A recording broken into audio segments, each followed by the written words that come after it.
Today I am using stone, air-dry clay and acrylic colors to make Lord Ganesha.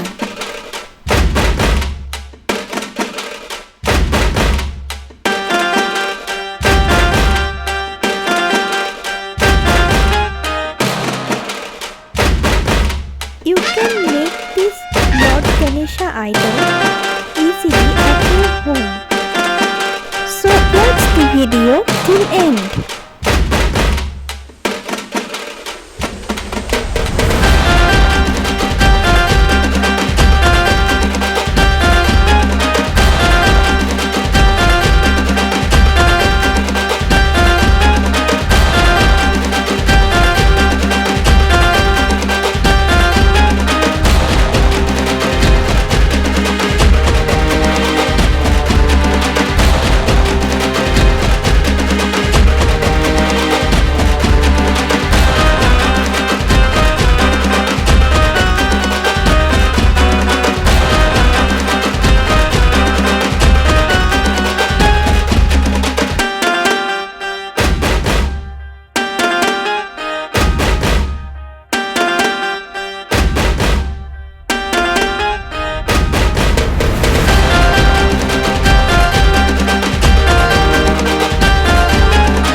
Please like and share this video and subscribe my channel Creative Classic by Manali.